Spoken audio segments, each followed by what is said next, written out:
Muchísimas gracias a todo el equipo de Platzi, es increíble la labor que tenéis aquí, todo lo que estáis haciendo para crear los nuevos perfiles. El trabajo del futuro es lo que se está creando ahora mismo en Platzi y es la plataforma que está enseñando a hacerlo. Y precisamente lo que yo os quería contar es precisamente eso, el cómo la formación condiciona lo que hacemos en nuestra vida. La charla de hoy se llama Sigue tu voz y lo que quiero deciros es que sigáis vuestra vocación, que por difícil que parezca, lo que queréis ser es posible conseguirlo si se tiene el tesón, la fuerza y la ambición para hacerlo. ¿Veis el qué quieres ser de mayor? No sé si habéis visto esta película, Babe, el cerdito valiente, pues realmente esta historia es una historia de motivación, es la historia de un cerdo que en realidad lo que quería ser de mayor era perro guardián. No tenía la aptitud, pero sí la actitud para serlo. Pues ese, entre comillas, es un poco mi historia o la historia de mucha gente, que es lo que queremos hacer. A mí lo que me sucedió es, de pequeña quería ser periodista, era muy estudiosa, sacaba muy buenas notas y por el camino me encontré un profesor al que adoro y por desgracia murió, que se llamaba Julián Martínez Valero, era un profesor de matemáticas y la matemática no era muy fuerte, pero sí que me di cuenta que si te saben enseñar una habilidad, vas a saber utilizarla. Lo que para unos puede ser muy difícil, si alguien te lo sabe explicar, y eso es uno de los grandes valores de Platzi, el saber explicarte el porqué y el cómo de las cosas, lo vas a entender de modo que no se te haga complicado estudiar. Entonces este profesor lo que hizo fue incentivarme, enseñarme y me dio un libro que parecía una tontería, él se dedicaba a hacer libros, manuales de informática, y cuando iba a clase de informática nos dijo: los que queréis aprender os ponéis a este lado de la clase, los que venís a jugar marcianitos, ¿no?, a videojuegos, os ponéis en este otro lado y no pasa nada, no vais a suspender, no tal, pero no vais a molestar a los que están en este otro lado y quieren aprender. Entonces, poquito a poco nos fue enseñando, eran los 90, yo nací en 1980, esto era el año 95, no tenía internet en casa, pero sí que teníamos un pequeño módem en el instituto y este profesor nos dejaba ir en el primer recreo. Instituto es como secundaria, high school. Entonces solo había la página de M&M's, de la NASA, de Pepsi, Pizza Hut. Entonces en el primer recreo tecleábamos la URL donde queríamos ir, en el segundo llegábamos y, ¡oh, magia!, 2 horas después había cargado la página y podíamos ver cosas que no estaban dentro de nuestro ordenador. Este señor, quizás sin él saberlo, lo que hizo fue meternos un virus a una serie de alumnos que éramos muy jovencitos entonces y nos fue despertando la curiosidad por internet. Lo que a mí me sucedió era que quería ser periodista, pero, y eso pasa mucho, en mi casa no les gustaba demasiado esa idea. ¿Por qué? Un periodista va a tener una carrera difícil, es muy difícil que tenga éxito, es muy difícil que tenga un buen salario y es difícil que consiga vivir de ello mucho tiempo. Ventajas: cada día va a ser distinto, cada día es diferente, nunca vas a tener la sensación de que tu trabajo es repetitivo, quizá más adelante, pero en general cada día es una sorpresa y la actualidad va a ir, y eso es algo que también tienes que aprender, va a ir cambiando los planes que tú tienes sobre lo que quieres hacer. Dicho esto, lo que terminé haciendo fue, empecé CUNEF, que es Colegio Universitario de Estudios Financieros, donde estudió el pequeño Nicolás, que ahora es una cosa que está muy de moda, es un pequeño impostor el que hay en España. Y cuando llevaba allí un mes me di cuenta que aquello no era para mí, pero seguí hasta el primer semestre, volví a casa y le dije: mamá, yo no quiero estar aquí, sé que habéis hecho un gran esfuerzo llevándome a esta escuela, sé que habéis hecho todo lo posible, pero sé que yo no voy a ser feliz. Entonces mis padres eran: hija, con la nota que tú tienes y lo bien que te va, ¿cómo vas a hacer esto? Entonces, al mismo tiempo, este profesor del que os he hablado me había dado un libro de cómo hacer páginas web con Frontpage Express, que era entonces el programa que te venía cuando te bajabas Internet Explorer, que es con lo que navegábamos los niños de los 90. Entonces, en ese año de frustración, de sentir que estaba tirando un año de mi vida, porque claro, nunca había suspendido curso, iba a perder un año, no iba a ir con la gente de mi año, era un gran drama, fue lo mejor que me pasó porque me sirvió para ir aprendiendo yo sola a usar un FTP, fui haciendo un curso, tenía mi propia IP, 213-96983, y iba creando pequeñas cositas en las que la gente podía descargarse cosas y empezar a formar parte de esa comunidad de Internet. Al mismo tiempo decidí que ese año sí que quería a ser periodista, al año siguiente comencé, pero, y ahora viene una parte de mi rareza, yo soy muy aficionada a los toros, que es algo que aquí políticamente es totalmente incorrecto, que en España también comienza a estar muy mal visto, pero bueno, soy así, el que no le guste que no miren, no lo voy a defender, con el cerebro en la mano es algo que no puedes defender, pero sí es un entorno, un mundo que me ha enseñado muchas cosas de la vida, de las personas, de cómo comportarse, y que me ha aportado mucho. Y sobre todo, y aparte de la anécdota de qué es eso, lo que sí que os quiero decir es que tengáis una afición, que la cultivéis y que tengáis amigos en ese mundo, porque nunca sabes cuándo lo vas a necesitar y cuándo vas a volver a ese mundo o cuándo vas a tener un ancla, algo férreo de lo que de verdad sepáis mucho. A mí, ¿por qué me ha servido? Mis primeras prácticas periodísticas las hice ahí, mi primer trabajo en la radio fue ahí y me sirvió para ir cultivando, irme fogueando e ir haciendo prácticas mientras estaba estudiando. Es una manera de irte creando un nombre, ir probando, saber cómo eres, qué haces, tener tu primer trabajo, aunque sea un intern, pero te va sirviendo para ir haciendo cosas, no estar nunca parado mientras estudies, en el plano académico seguir haciéndolo. Yo os puedo decir que en la facultad no fui precisamente feliz, no era lo que me esperaba, pero sí sabía que el oficio me gustaba y eso era lo que me dio una gran inyección de moral. ¿Cómo llegué al país? Bueno, pues este momento en el que yo les dije a mis padres, ay papá, yo no quiero hacer esto, quiero hacer periodismo, siempre me decían, hija, pero tú termina esto, tú lo estudias y luego pues haces el máster del país, que es un máster realmente bueno, y ya pues entras en el periódico y vas trabajando. Bueno, no lo hice, a todo el que quiere ser periodista sí que le recomiendo nuestro máster porque es muy bueno, pero lo que sucedió era que yo estaba metida en un sitio que se llamaba Diario Crítico, era tipo, sigue todavía funcionando, es algo tipo startup, es un pequeño periódico dedicado sobre todo a la actualidad política española y ahí hacía un poquito de todo. Lo que me dio valor con respecto a otros periodistas, otros compañeros, era que tenía cierto conocimiento técnico, no muy elevado, pero sí me servía para poder ayudar cuando había algún problema, cuando había que hacer algo tan sencillo que nos parece ahora como meter un YouTube dentro de la propia web, incrustar fotos, meter slides, ese tipo de habilidades que un periodista entonces no sabía hacer, en ese momento sí sabía hacerlo. Entonces entré ahí. También estaba metida en la comunidad de bloggers, junto con un amigo que era el director de Change.org España. Nos dimos cuenta de que había una oportunidad de algo que queríamos hacer y nos estaba haciendo. Aquí en Estados Unidos había Technorati, que era algo así como el páginas blancas de los blogs, y tú si querías leer un blog sobre cocina, ibas allí y buscabas. Si querías saber en tiempo real qué estaba pasando, ibas allí y buscabas.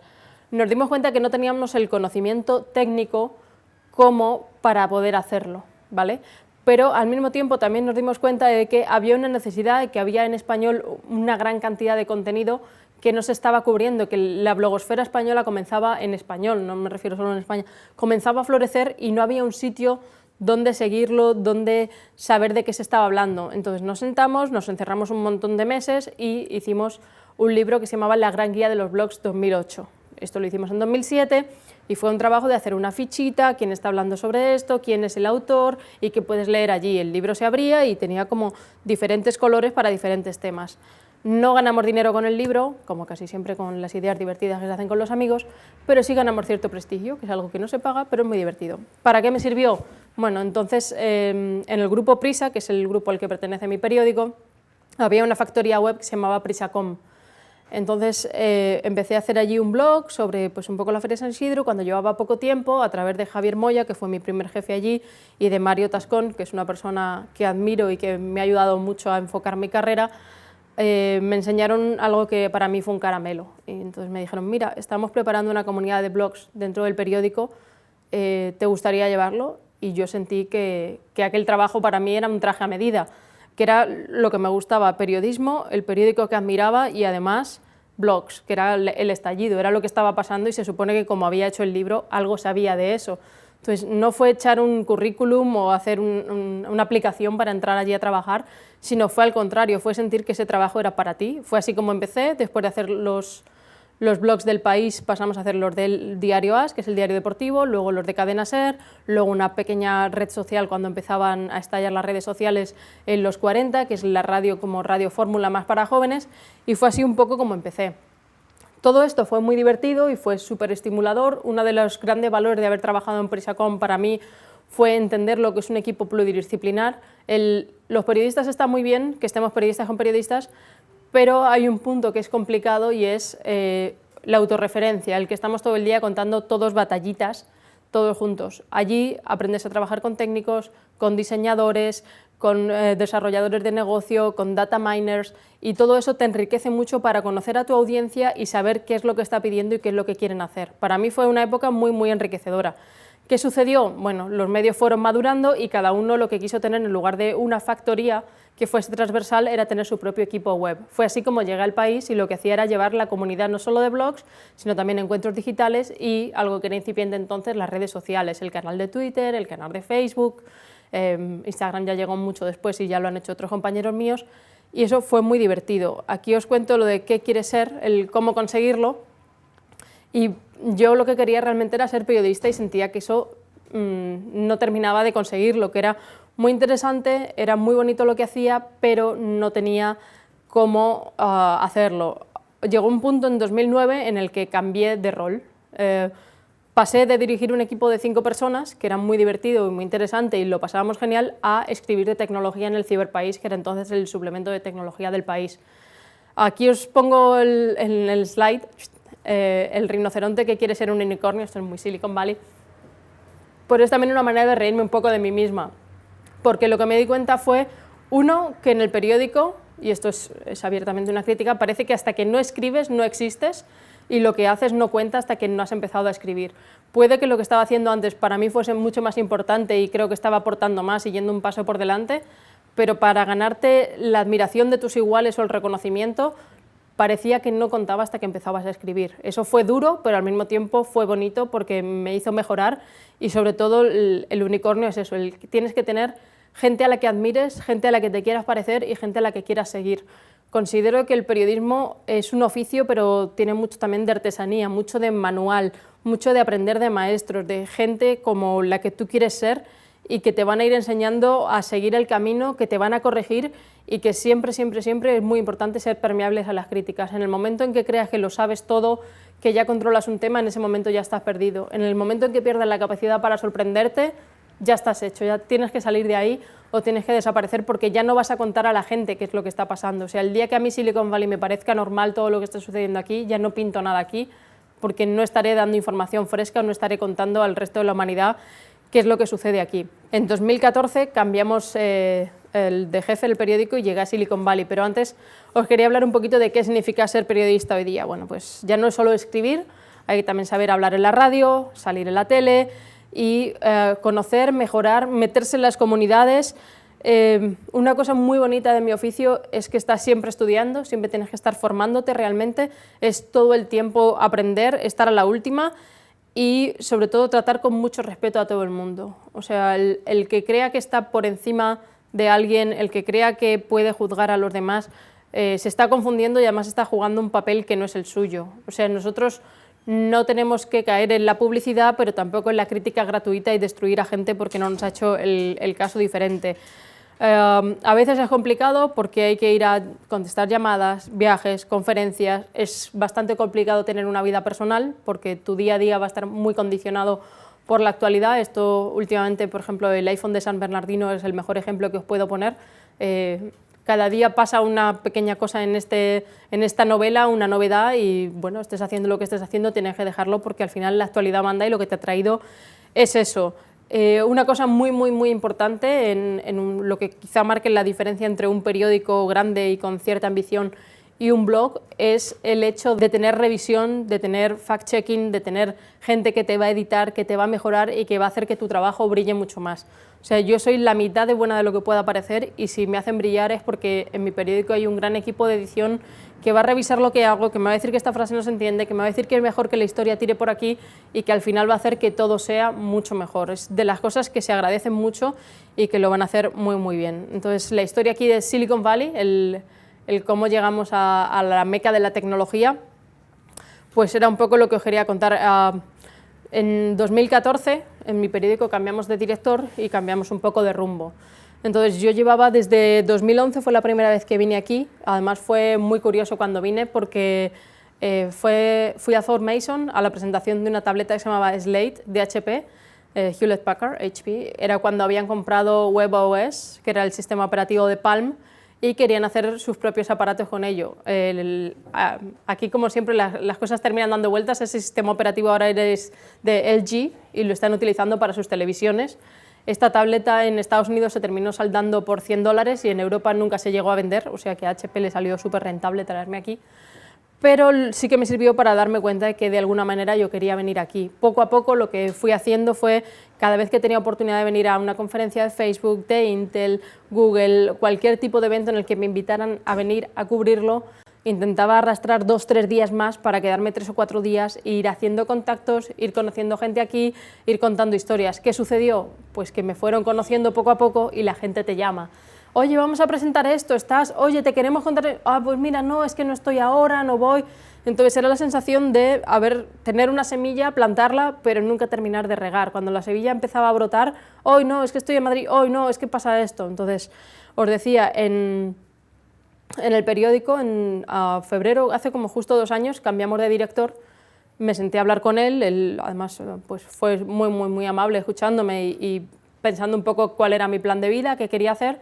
Yo le dije en realidad que lo que quería era un MBA, que sentía que estaba aprendiendo muchas cosas y no utilizábamos en el periódico, y me hizo una pregunta clave con la que yo no contaba, y por eso os decía lo de no tengáis miedo a perseguir vuestros sueños, y fue, bueno, pero de aquí 3, 4, 5 años, ¿dónde te ves? Entonces yo dije, bueno, yo mi sueño, corresponsal en Silicon Valley, pero lo dije un poco como el que tiene un prompter por la cabeza y le aparece y lo dice. Me dijo, ay, ¿por qué? Dije, bueno, pues porque creo que es el lugar donde se están sentando las bases de cómo vamos a vivir el mundo occidental en los próximos 10 años, donde se están cambiando nuestras costumbres, donde se está cambiando la forma en que comemos, la forma en que usamos el móvil, la forma en que compramos, la forma en que aprendemos, la forma en que nos relacionamos con otros, en que conocemos gente, en que buscamos trabajo, incluso el propio trabajo se está cambiando con los robots, la inteligencia artificial, está pasando aquí todo. Entonces, lo entendió y también está sucediendo algo y es... apenas había nadie, ahora ya hay una compañera de EFE, hay otro compañero de Univisión que cubriese esto en español. CNET también está en español, lo hace muy bien, pero están más centrados en gadgets, no tanto el mundo startup. Entonces, mi foco principal es cubrir, por supuesto, las grandes del Valle, cualquier tipo de evento que suceda aquí. Al poco de venir tuvimos el terremoto de Napa, tuvimos la muerte de Robin Williams, pues para ese tipo de cosas también tengo que estar. Y un foco muy interesante y en el que en Platzi lo saben bien, tengo muy centrada mi atención es todo el movimiento de latinos aquí, no solo startups, sino siento que somos una comunidad, los latinos, que necesitamos nuestros héroes, que ahora mismo no estamos ocupando el espacio que considero, y esto es una opinión muy personal, merecemos en Silicon Valley, y siempre estoy buscando historias de latinos aquí, de gente que haya llegado, y que es muy triste tener la percepción de que los latinos son los que están limpiando las oficinas y dando de comer a la gente aquí, porque cada vez hay mucha gente joven que lo está leyendo en todo el continente, que está siguiendo lo que sucede aquí y que su aspiración es venir aquí con su startup. Entonces, mi día a día está un poco repartido entre esos 4 puntos. Tiene una parte pues, de sacrificio personal, aquí es más difícil hacer amigos, profundizar, tener una relación tan profunda como la que puedas tener en España o como solemos ser los latinos entre nosotros, que es otra forma de conexión. Aquí las relaciones son bastante más transaccionales, de yo te ofrezco esto, tú me das esto. También me parece más honesto, de cada uno sabe lo que es y dónde está. Y bueno, pues mi obsesión ahora mismo es ser capaz de introducirme y de formar parte de la comunidad latina en Silicon Valley para poder contar sus historias y hacer un trabajo mucho mejor, más centrado en lo que se espera del periódico número 1 en español. Es contar Roma, que sería esto aquí, al resto del imperio, que es, esto es el faro, pues contar qué es lo que está sucediendo aquí. Así que muchísimas gracias. ¿Tú has conocido este entorno desde antes de que literalmente Internet se llamara Internet? No. Que fue parte bueno, de tu sí, historia. sí. O sea, no sí. digo Creí necesariamente que me profesional, Valley, no. pero desde hace mucho tiempo. ¿Qué has visto que es el impacto número 1 que las personas hispanas tienen al llegar a Silicon Valley? ¿Qué es lo que llegan y les impacta o es más contraintuitivo de empezar a entrar a Silicon Valley?